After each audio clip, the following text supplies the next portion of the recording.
আপনারা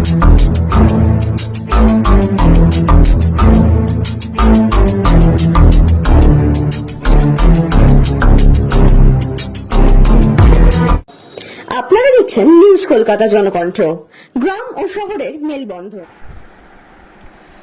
নিউজ কলকাতার রবীন্দ্র নজরুল স্মরণ।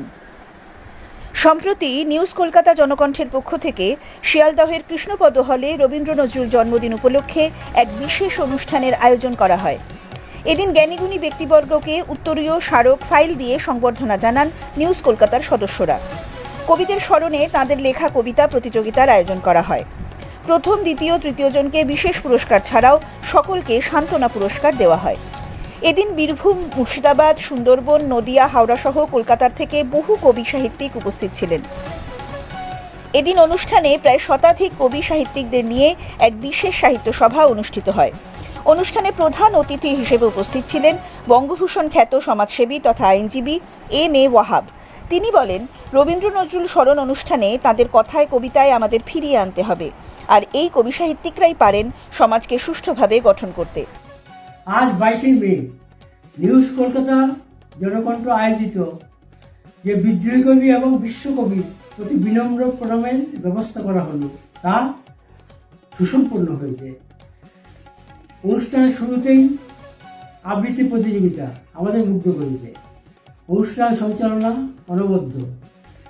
বিভিন্ন বক্তার ভাষণ শুনলাম রবীন্দ্রনাথের উপর, নজরুলের উপর বিভিন্ন তথ্য পেয়ে আমরা সমৃদ্ধ হয়েছি। আমি আশা করব নিউজ কলকাতা জনকণ্ঠ এমনিভাবেই সমস্ত মনীষীর জন্মদিন পালন করবে। নিউজ কলকাতা জনকণ্ঠ আজ চারা গাছ, একদিন হবেই মহীরুহ। ঈশ্বরের কাছে এই কামনাই জানাই অহরহ। নমস্কার, আমি নিউজ কলকাতা জনকণ্ঠের প্রেসিডেন্ট এবং সঞ্চালিকা সুমিতা চক্রবর্তী।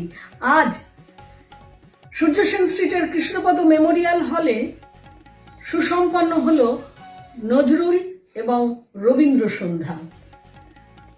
বিশ্বকবি রবীন্দ্রনাথ ঠাকুর এবং কাজী নজরুল ইসলামকে আমরা স্মরণ করলাম, শ্রদ্ধা জানালাম। অনুষ্ঠানটি দুটি অংশে বিভক্ত ছিল, প্রতিযোগিতামূলক এবং আমন্ত্রণমূলক।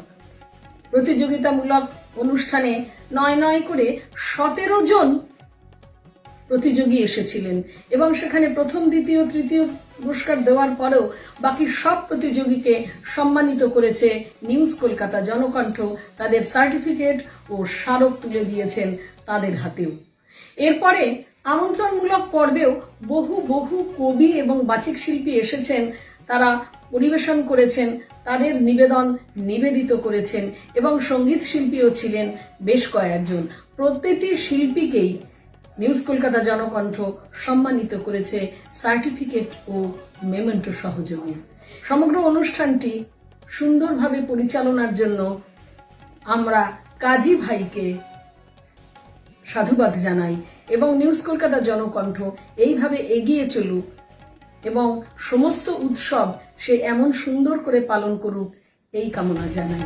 সভাপতি সুমিতা চক্রবর্তী বলেন, আমরা এমনই অনুষ্ঠান করে থাকি। আপনারা যদি আমাদের পাশে থাকেন তাহলে আগামী দিনে আরও বেশি সমাজসেবামূলক কাজ করতে পারব। এছাড়াও উপস্থিত ছিলেন দেবাশিস চক্রবর্তী, তুষারকান্তি মুখোপাধ্যায়, মুজিবুর রহমান, রমিতা মজুমদার, চিন্ময়ী বিশ্বাস, শামসাদ বেগম প্রমুখ বিশিষ্ট ব্যক্তিবর্গ। কাজী হাফিজুল রিপোর্ট, নিউজ কলকাতা।